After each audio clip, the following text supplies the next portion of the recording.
Today we're going to talk about Itza's Guide to Dragonbonding, which is a pretty cool 5e supplement that is coming to Kickstarter now. Let's dive in.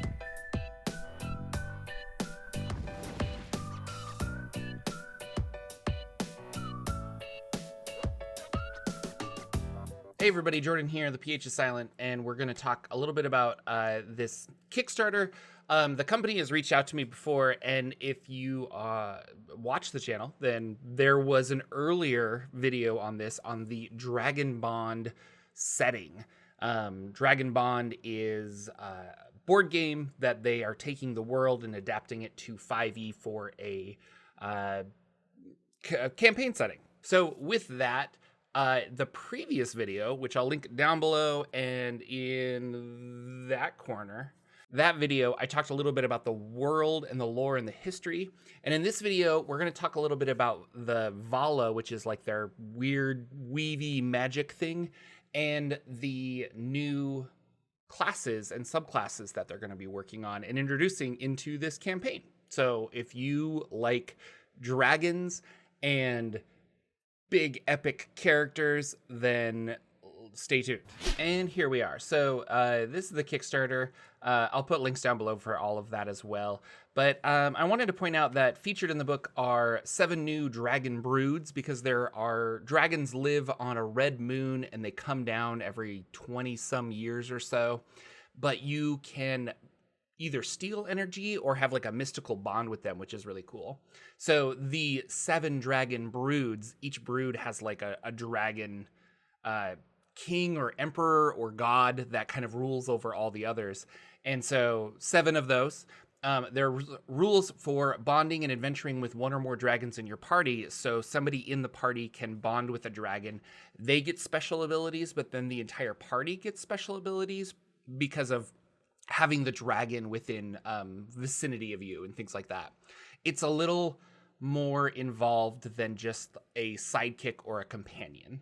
Well, I should say a lot more involved. 3 new classes: the Dragon Hunter, the Dragon Herald, and the Vala Adept. I don't know much about the Dragon Hunter or the Dragon Herald, but we do have some playtest stuff for the Vala Adept that we're going to look at. 8 new subclasses, 3 new races, 9 sub-races. Rules for fighting alongside dragons, including aerial combat, which is kind of cool. Rules for fighting against dragons, and 2 new magic systems, 50 monsters, and an encounter generator. So I have from them, let's see here. So first we have this PDF, and then I have a playtest PDF here. And you can actually get this as well. So if you go to the Kickstarter and kind of scroll down, there's a link that will take you to Drive-Thru RPG, where you can download this playtest. It is the same playtest that was available in the last video I made, which was over a month ago. So they're still obviously tweaking it and working on it, but yeah. So diving in, I wanted to first highlight this section. So this world has something called Vala. And I'll just read this. Vala is a primal force that exists within all things. Its strands connecting everything from stardust to seedlings, from the tiniest insect to the mightiest dragon. It is a force of change and perpetual motion and energy that some might call magic, but that the very wise would call potential. Vala cannot be destroyed, but it can be transformed through action. The ebb and flow of Vala shifting with every conscious deed. The more extreme the action, the greater the transformation, but there always must be change. And then Vala has 3 aspects: the dream, so Phi the dream, Kab the source, and Id the will, but dream, the source, and the will. So dream is imagination, creativity. The source is life and death, and will is power and transformation. Kind of a fun way to think about magic, and kind of spell schooly, but in a different way. So Vala is magic, and if you're a wizard or a sorcerer, you're tapping into this. But if you're, it's kind of the Force in Star Wars, I would assume, in a way.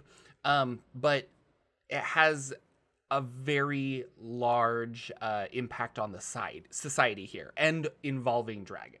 So then jumping over to the playtest, we have Vala Affinity Points and Pools. So we're going to kind of go through this just a little bit about the dragon. I want to talk about the Vala Adept class. There are some other subclasses in here, but I think that's the one that it's a new class. I mean, that's big for a 5th edition supplement. So as a character in this setting, Dragonbond, you get a reservoir of mystical energy that represents your connection to Vala. So like a mana pool, if you will. They call it a Vala pool. And you get points equal to your proficiency bonus plus your primary attribute modifier. And I think later on that's described as, if it's dream, it's intelligence, or maybe it's charisma. If it's the source, it's another stat and things like that. The wisdom, charisma, and intelligence, the spellcasting ones. So the points from this pool can be activate or augment a class or subclass feature. Low-level features might cost 1 point to activate, while higher levels might cost like 6 or more. They're kind of like sorcery points, but they're innate to characters and not necessarily class. So you're going to have these points that various classes can utilize in different ways. Just another mechanic of the game. And then this is something that I hope gets figured out with the playtesting. I haven't playtested this rule specifically, but they talk about your character gains motes, which reflect your affinity with Vala, and then you can do certain things that require these Vala points at a reduced rate. And to me, you should just have, as your character levels or levels in a certain class or something, by level 10, you can spend half as much Vala than you would before, or maybe it's a feat that you take. But they're trying to introduce more complexity, so we'll see where it goes.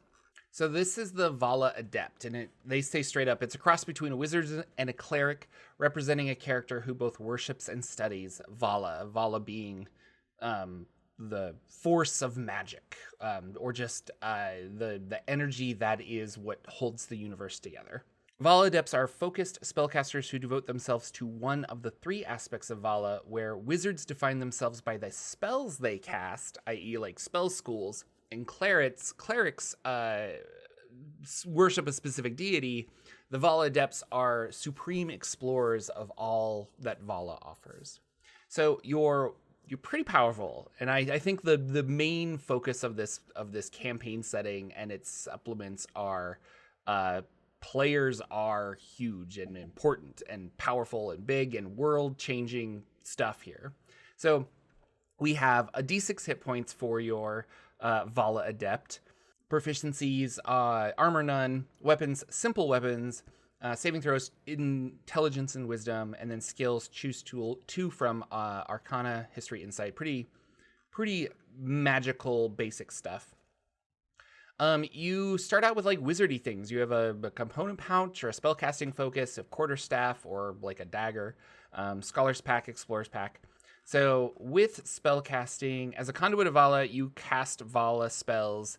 We'll see the spell rules for general rules about casting, blah, blah, blah. At first level, 3 cantrips from a Vala Adept spell list, and you learn other cantrips as you level up. The Vala Adept table shows how many spell slots you have to cast your Vala Adept spells of first level and higher. You prepare them. So this is all very basic stuff with all spellcasters.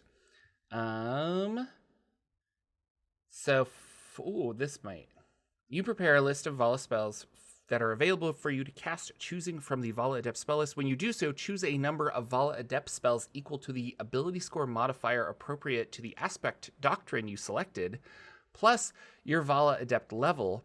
These spells must be of a level which you have spell slots. So the number of spells you can prepare is based on... Okay, which is like a wizard. So here we have, Dream, Charisma, Source is Intelligence, and Will is Wisdom. So depending on which aspect you are, that is what your spellcasting ability will be, which is kind of interesting and flexible. Like, I would like Warlocks to be like this, because I've always wanted to play a intelligence-based Warlock. I guess I still like the Constitution Sorcerer, but that's a little powerful, so that's probably why it's not in there. The power of your spells come from the intense study and meditations on your chosen aspect of Vala, and you use the attribute indicated by your chosen aspect. And then you have a DC, all that other stuff. Ritual casting, you have that. You can use a holy symbol as a spell casting focus if you need to. Vala Adept, you can use your Vala points to activate abilities as described in the features below. So at first level, we're going to choose Dream, Source, or Will. And your source grants you aspect spells and other features when you choose it at first level. It also grants you additional ways to shape Vala when you gain the feature at second level, and 6th, 9th, 14th, and 7th. And then each aspect doctrine has a list of spells. You always have it prepared, and it doesn't count against the number of spells you can prepare each day. At first level, you can perform a quick meditation to recover Vala points equal to your proficiency bonus, but you have to use a short or long rest after that. Doesn't say... as a bonus action. Okay. Shape Vala. At second level, you gain the ability to harness Vala for a short time, shaping the energy to produce a magical effect. So you start with 2 such effects, Adaptive Aegis and an effect determined by your Aspect Doctrine feature. When you use Shape Vala, you choose which effect to create. You must then finish a short or long rest to use your Shape Vala again. Cool. So, Adaptive Aegis. When you take acid, cold, fire, lightning, poison, or thunder damage from a spell or effect, you can use your Shape Vala as a reaction to immediately gain resistance to the triggering damage. That's cool. When you reach 5th level and again at 15th, you can choose one cultural or Dragonbond feat. As you reach 5th level, you have expanded your connection to Vala to such an extent that you dabble in other disciplines. Choose one 1st or 2nd level feature from the Aspect Doctrine you did not choose at 1st level, and you gain that feature. Spellweave. When you reach 10th level, your ever-growing ability to harness Vala allows you to manipulate multiple weaves of magic simultaneously as part of the same spellcasting action. You can cast one spell using any spell slot you have access to, as well as a second spell that is 1st level or lower. And then level 20, Vala Master, you become one with Vala, its living avatar in the mortal world and beyond. As an action, you can call upon Vala to alter reality when your need is great. Describe the assistance or effect you seek. The DM chooses the nature of the result. So kind of get like a weird wish. And you can't use that feature again for 7 days. That's fun. So here are the different doctrines. So Dream Doctrine is the Charisma one. And you'll get Silent Image, Sleep, Detect Thoughts, Misty Jump, Misty Step, Hypnotic Pattern, Major Image, Arcane Eye, Phantasmal Killer, Dream, and Telepathic Bond. And your Dream Mode allows you to do Vala shaping things for less magic, or less Vala points.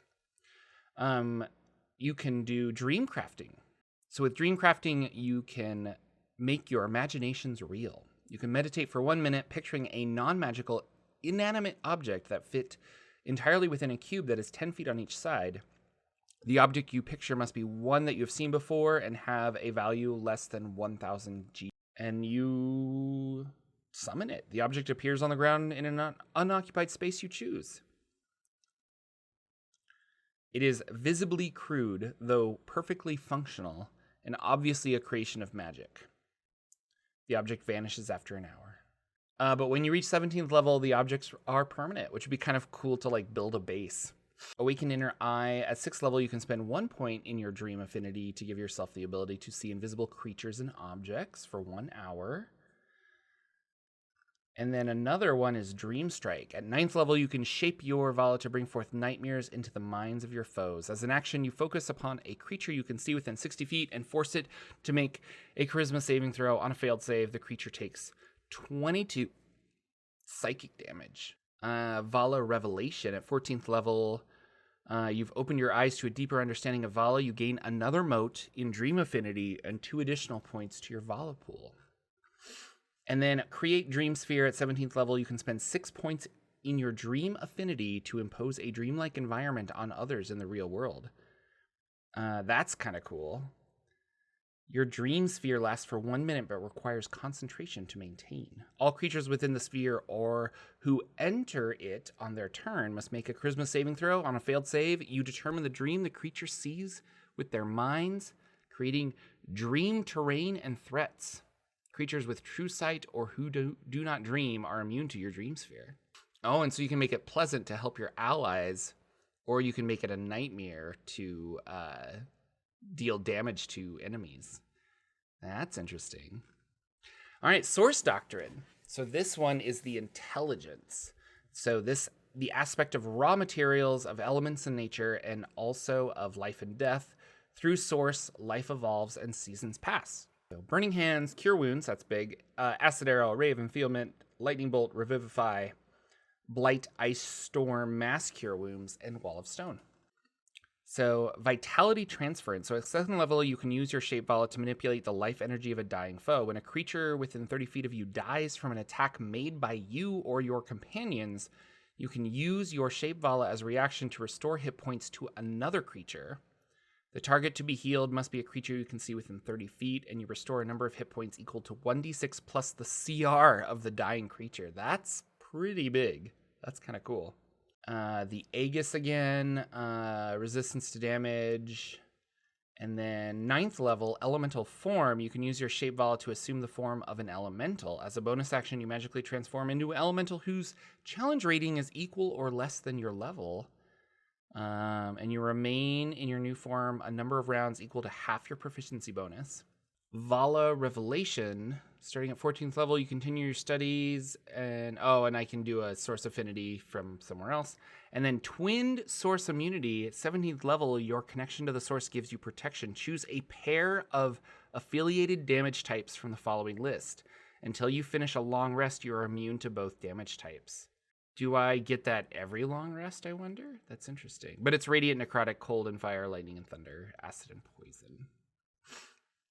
And then Will Doctrine, this is the wisdom one.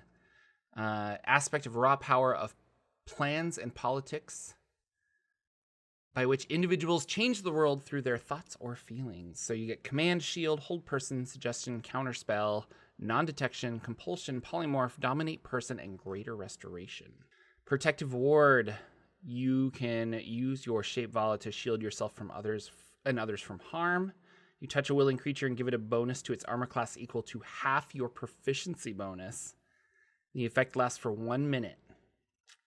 Can't use it again until you do a short or long rest. Mental Fortress, 6th level, you spend 3 points to render yourself immune to magic that allows other creatures to read your thoughts. Determine whether you are lying or spy upon you. The effect lasts until you finish a short or long rest. I like that. That would be a fun magic item too. 9th level, when an attacker you can see in 60 feet of you targets you with a weapon or spell attack, you can use your shape Vala as a reaction to force the attacker to make a wisdom saving throw. And on a failed save, the attacker instead makes its attack against a target of your choice within range. 14th level, your continued studies into the chosen aspect has opened your eyes to a deeper understanding of Vala. You gain, another mote in will affinity. Beguiling Presence. 17th level, your connection to will grants you vast power to charm or fear others. As an action, you project a beguiling aura in a 100-foot sphere centered on you. Each creature of your choice that is in the sphere must succeed on a wisdom saving throw against your spell save DC. And on a failed save, a creature is charmed or frightened by you.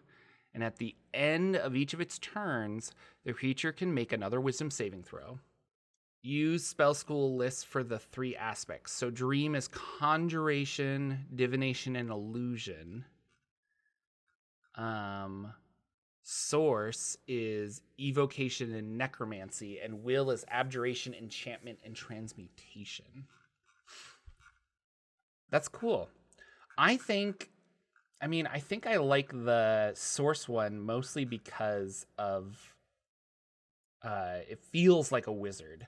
The will one feels like a cleric, and the dream one feels like a bard. And then some of the other ones, we have barbarians in Dragonbond. These are the primal paths, yeah. So Path of Omens, Path of Change, Path of Scars, Dream, Source, and Will. So that's what they're going for, is that you have these different for each one. That's kind of cool. So if you remember from my last one, it's a really cool world. I'm excited. I think a lot of these would be interesting to play. I like we didn't go over it in this video, but in the previous video, we were talking about the dragon bond rules. Is you create a bond with the dragon and you actually share a hit point pool. So if I have, 50 hit points and the dragon has 50 hit points, we now collectively have 100. And so if the dragon is hidden away, not taking any damage, I essentially am now, like, we'll say a wizard that has 100 hit points instead of 50.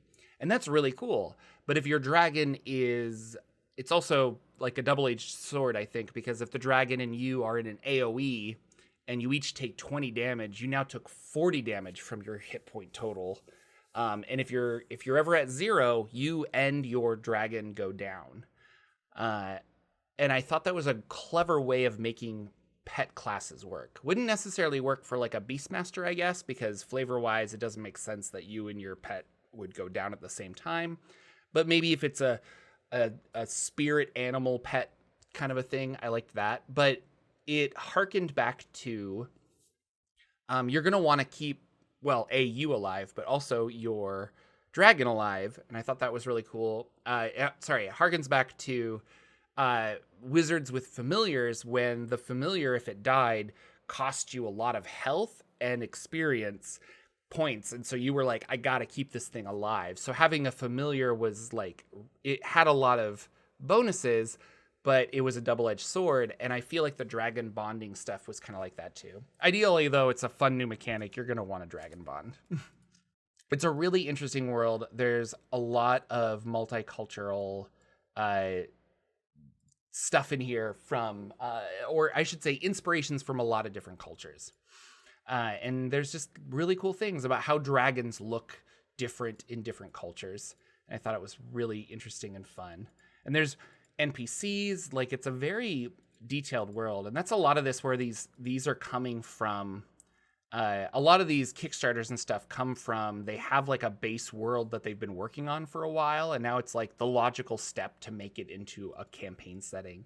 And for people like us, it's like, this is great new worlds, great new characters, great new NPCs, great new mechanics to play with. So that's a little preview of Itza's Guide to Dragonbonding, a D&D 5e supplement. I know that they wanted to have, I think, 3 different books. If you go to the Kickstarter, there is the playtest material on DriveThruRPG, but also a intro adventure that I talked about before. If you find this interesting, I'd also think that you should go and check out the first video that I made where we talked a lot about this. And it's kind of funny because I run a 5th edition podcast called the Saturday Morning D&D Show. You can find us on YouTube, but you can also find us on wherever you find podcasts. And my co-host was like, hey, I just discovered this like guide to dragon bonding thing on Kickstarter and it looks really cool. And I'm like, that's funny because they reached out to me and I've been like reading a lot of their source material and it is really cool. So the art looks amazing. I think you guys should go check it out. Tell them that Jordan with a PH sent you. Do you think you're going to back this Kickstarter? It's doing pretty good. Do you think that we need more 5e supplements like this, or are we kind of at burnout point? Let me know in the comments below. And as always, I'll see you all in the next video.